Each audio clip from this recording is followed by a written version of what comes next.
Welcome to my shop. This is Jim, Sawlogs Plastic Hubs. Hope you enjoyed today's video. We're working on a project. Come along, have fun.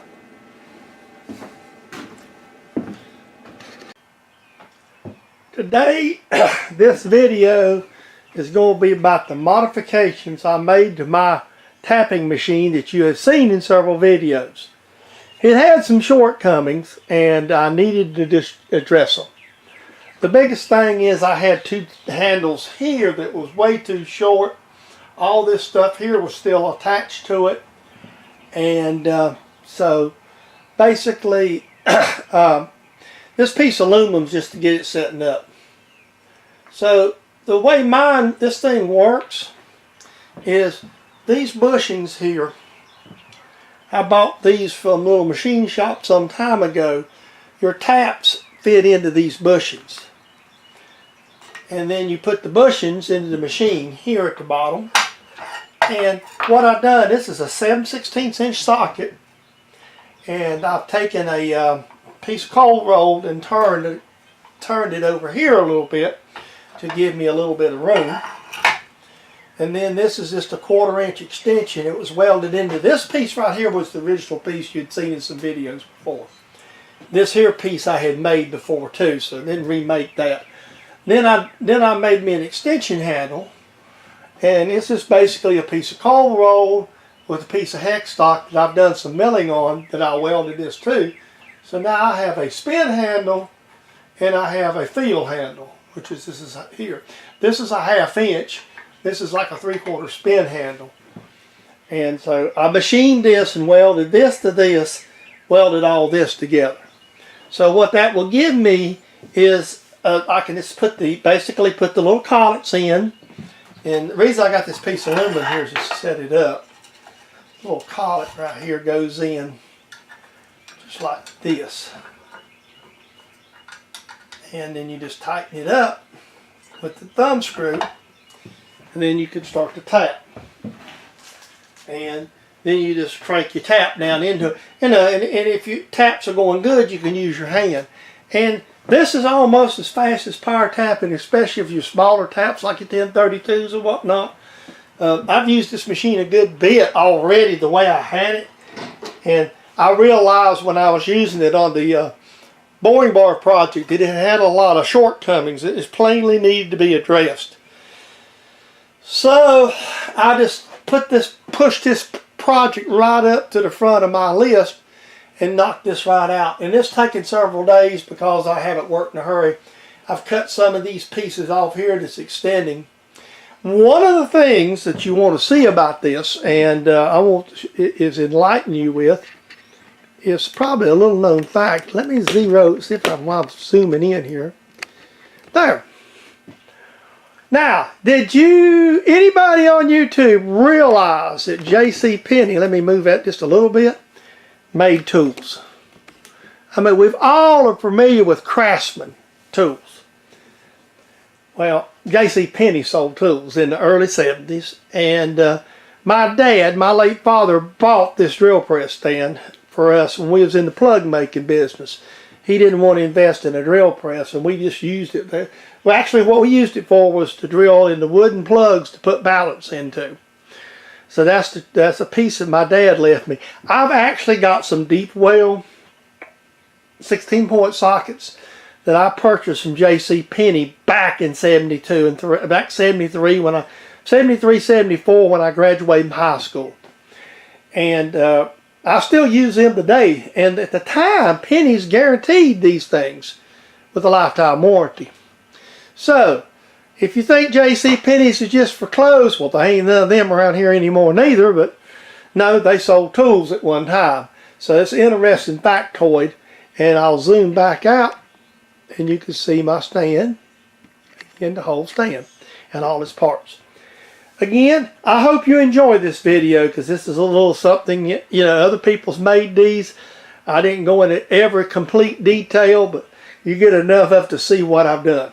So I hope you enjoyed the video today, or the videos. This will probably be a series again, because I shoot a lot of stuff, so, you know, I try to keep videos around 20 minutes.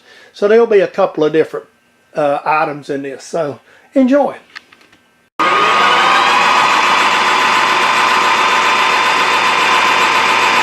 So, do what I want to do. I'm going to go ahead and just take this piece of 1-inch bar.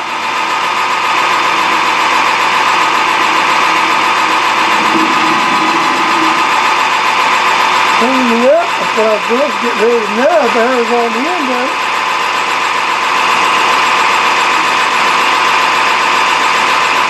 Take it off again.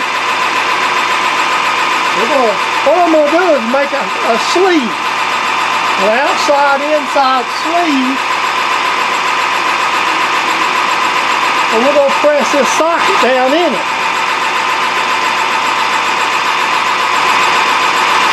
The only reason I'm doing this is to give me enough extra length. I'm just going to clean it. All I'm going to do is just make it clean on the outside, take some of this material off, mystery metal, probably 10-18, and we'll polish that to make it look a little better. I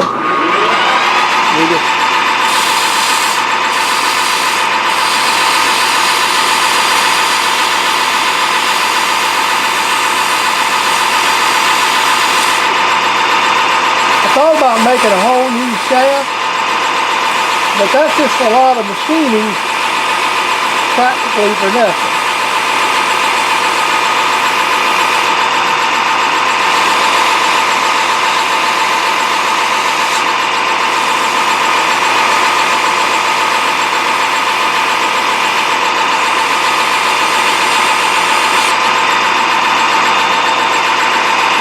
Break this out of the edge.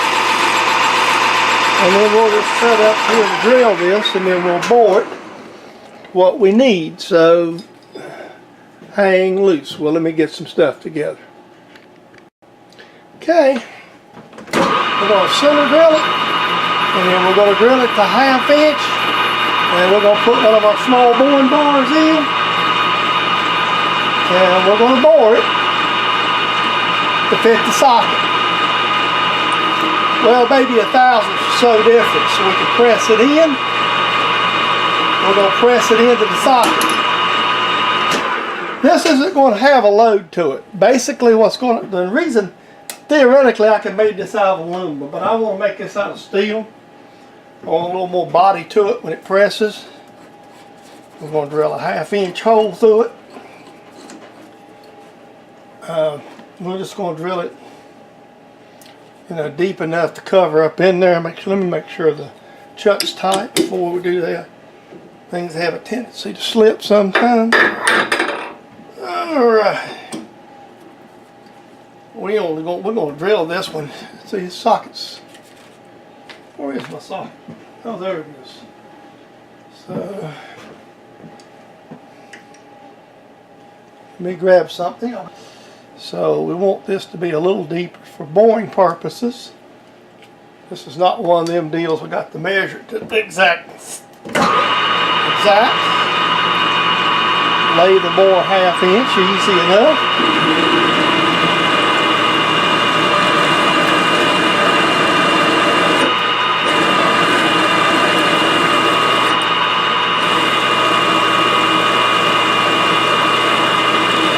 Still ain't exactly the most accurate in the world, is it?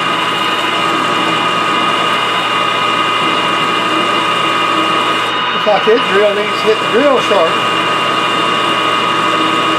Got the sharper one side than the other, don't it?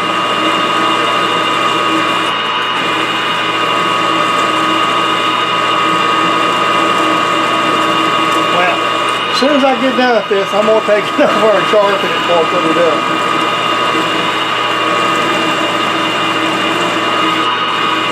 This is something, now when you get import sets, sometimes you get into this quite often. All I'm doing here is punching a hole for my boring, so it's not the end of the world, but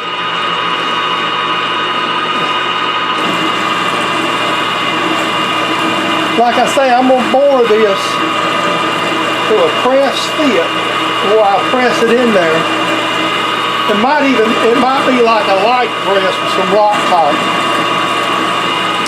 Then we'll realign it back up like we did this morning. But the idea here is to get it big enough to do the job. And I think it's 6 something. I think it's 620 or something. The outside diameter socket. So again, I'm just going to hit this as a light press. Alright, let's see how it works now.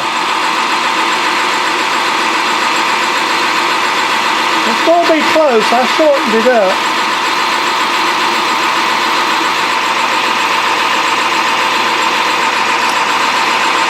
Right there's the first shot of my new boring bar holders that I made.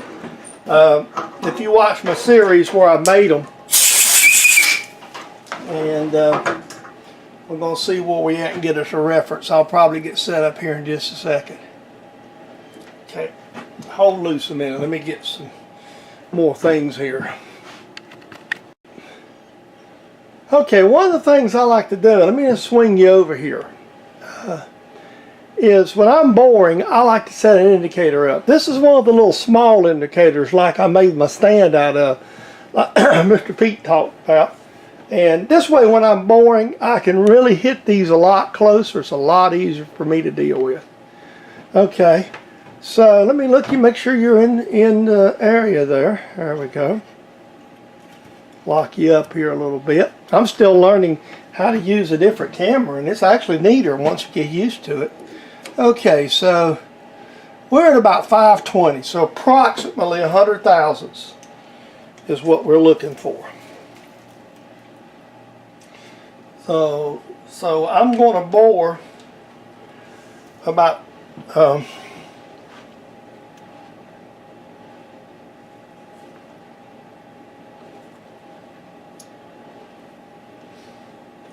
going to take about 40 on this pass.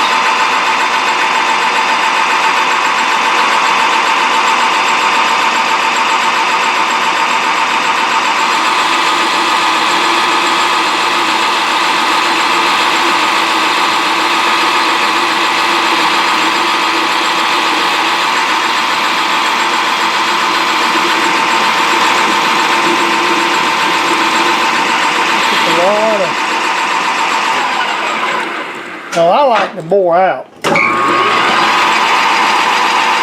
especially with chips like this. That way I can kind of bore and pull them out as I come. That's a lot of chips taking 40 thousandths out of there. So now we'll just take the air. I know Mr. Pete's not an air man, but when you do stuff like this, it's almost invaluable. One thing I will say about using compressed air around machines, and I've used it off and on all my life, is, there we go. Okay, we're about 570. So I'm going to go another, let me loosen this right here up. And then I'm going to re-zero it.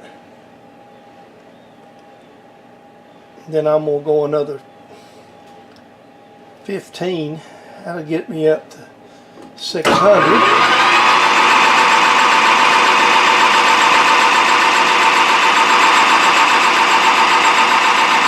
That's about 30 thou.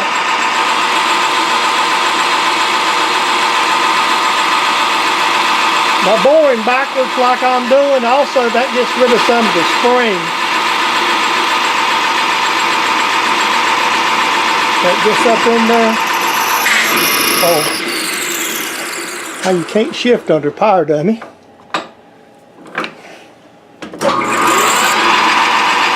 Also, that takes some of the spring back off your bar. So,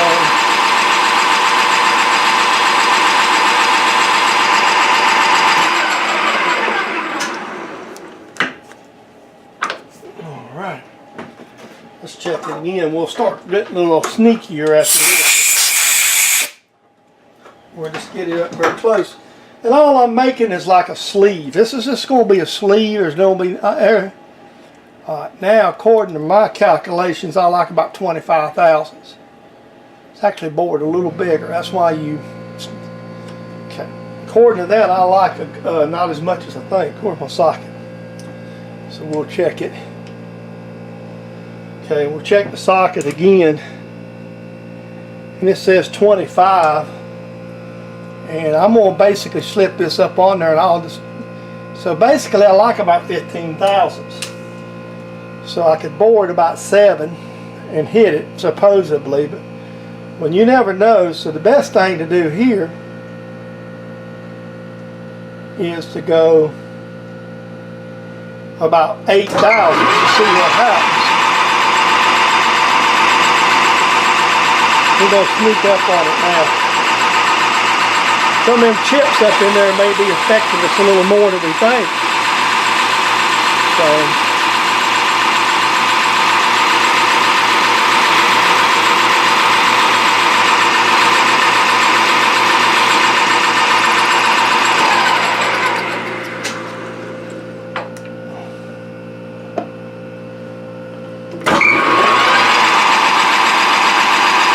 And you get a little bit of different bore with these deflections. That's why you want to be consistent.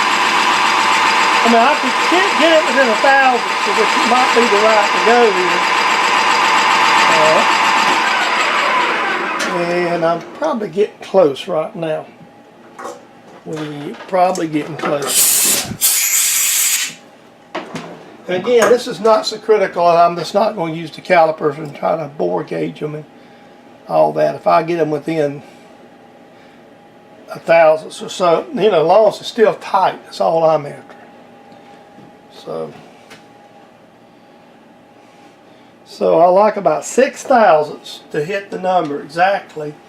So I really want to bore it about 5. So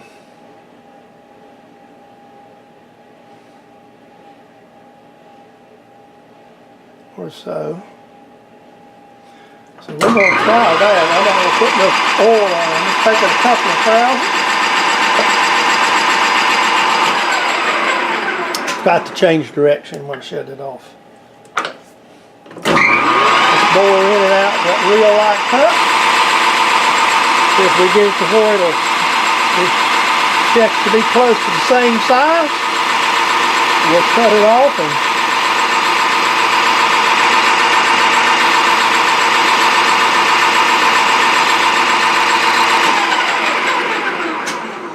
press it on.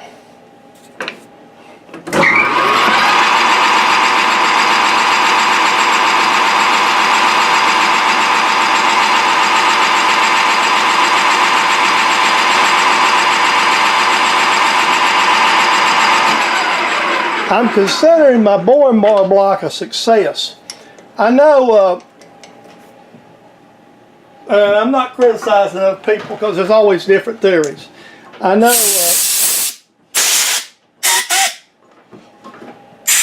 Pragmatic Lee down east, he made him some and he went ahead and made them like the original bars, closer. He wanted a lot of mass.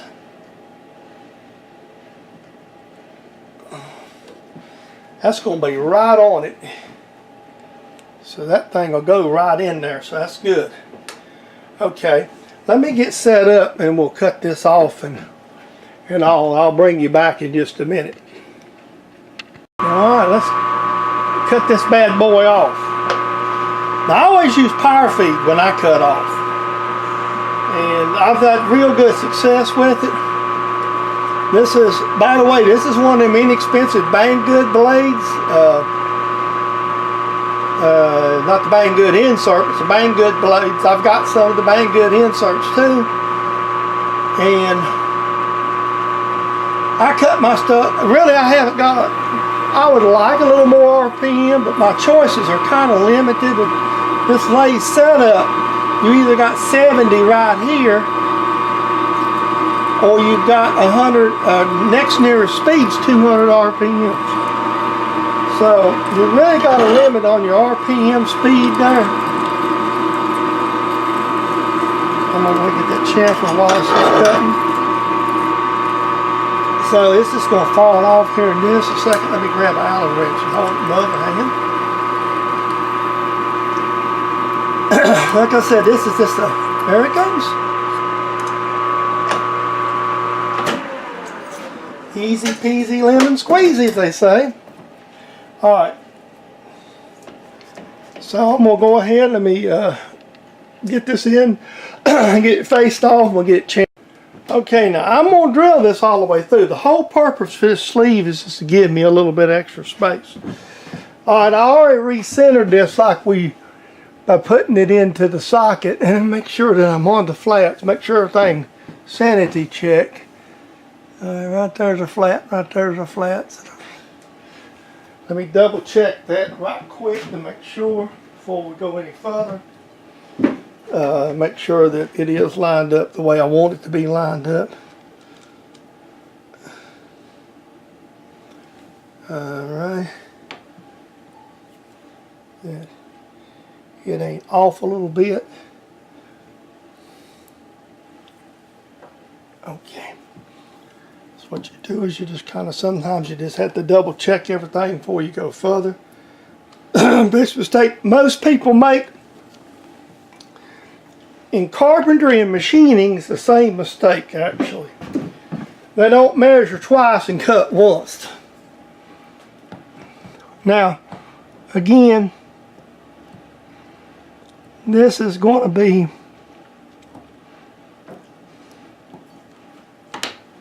let's see what I look like here. All I want to do is touch the edge of it. If the drill's mending a little, good.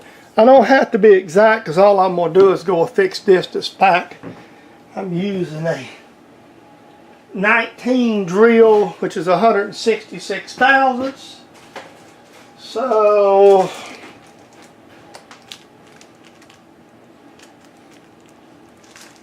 I need the 0 off here, go in 83.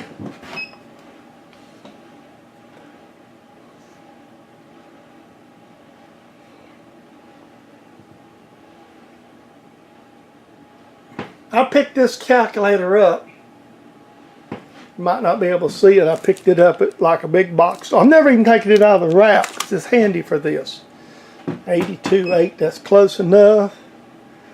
And I want to go in at least 100 thousandths off the bottom. Maybe 125, which would be an eighth. Let's see how that looks. Let's see how that looks for us. Yeah, that'll give us, that'll be good. That's sort of right there on the edge. I can probably go a quarter. Let's see how deep this socket is first. Don't want to. Okay.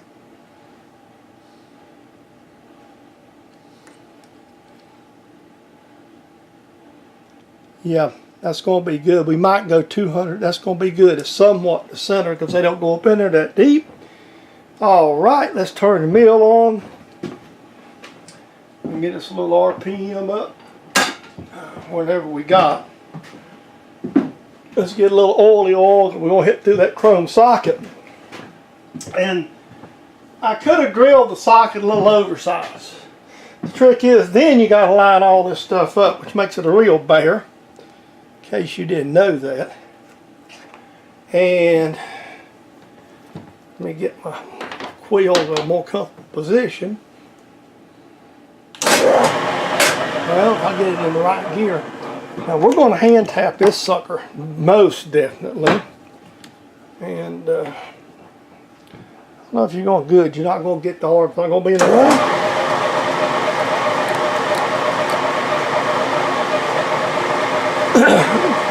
An old machinist trick I learned many years ago. If you got a really good drill point, you'll take it and bump it like I did, and it'll actually center up pretty good. There we go, right through the socket and everything. This is neat as it can be. Now what we'll do here is we'll take us a little, we'll get the tap out, get an alignment tool, and we'll tap this thing out. Okay, here goes nothing.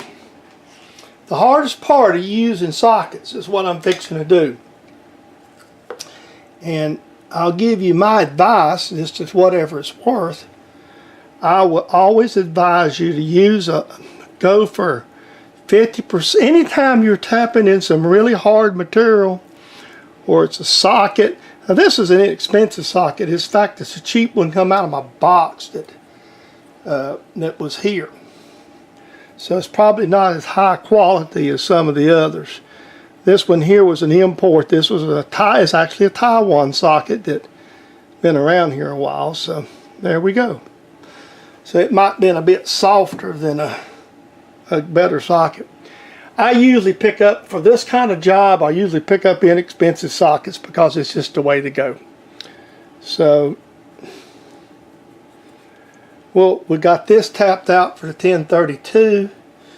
We'll go in here and we'll hit do a little deburr action on the top. Now, so there, that's what we look like right there. Let me do a little deburr action.